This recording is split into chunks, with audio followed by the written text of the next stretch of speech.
Okay, this story coming in from journalist and activist Aarti Tikoo Singh. She had tweeted demanding justice for her brother, who was allegedly being threatened by radicals. Now, she put out a tweet and she also put out a clip from Twitter Spaces, and she was blocked by Twitter, and she continues to be blocked by Twitter. Let's go across to her. She's joining us on the show this evening. Aarti, have you been unblocked? No, I have not been unblocked, and I have actually put out a Facebook post saying that I'm not going to delete the tweet on which I have been blocked by Twitter authorities.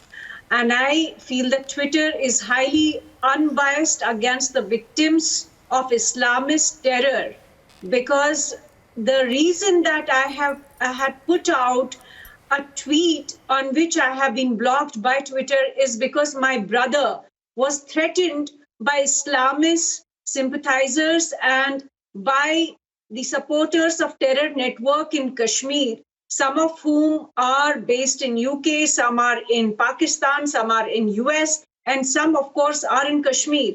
And they threatened my brother with death and killing. So it was shameful of Twitter to block me, because all I did was that I pleaded as a citizen of India and as a sister to the government of India that this should be looked into. And Twitter Spaces is being used by all these enemies of India, all the enemies of Kashmiri people, including Muslims, because Kashmiri Muslims as well as Hindus have been the target and have been the victims of Pakistan-sponsored terrorism.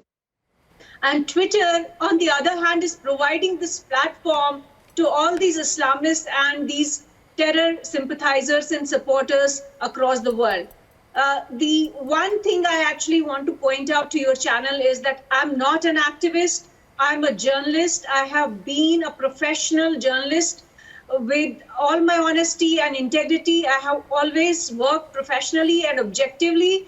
I have never tweeted violating any rules of Twitter or any other social media platform. And it's a shame that Twitter has taken an ideological position against victims of Islamic terror.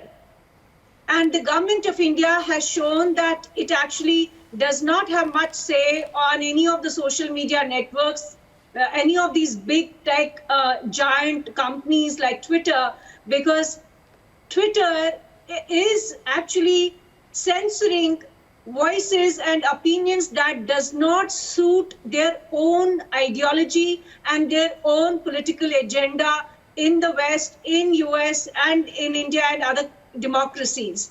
So it's really shameful, and it's really unfortunate that the writ of the Indian state today is actually absent when it comes to freedom of expression, when it comes to the fundamental right to freedom of expression on social media platforms.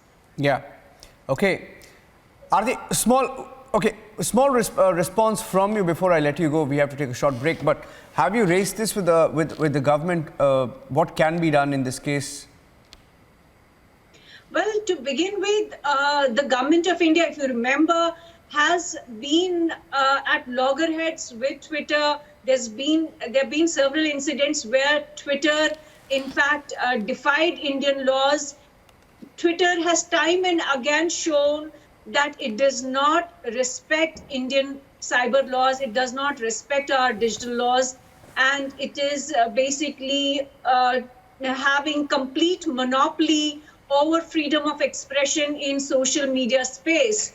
In a way, it is actually supremacy of the US private media tech giants. In a way, corporations have taken over the world, and they are continually showing democracies like India, which is the largest democracy in the world, that it can do whatever it wants, and it has its own whims and fancies, and they can censor opinions that do not match theirs.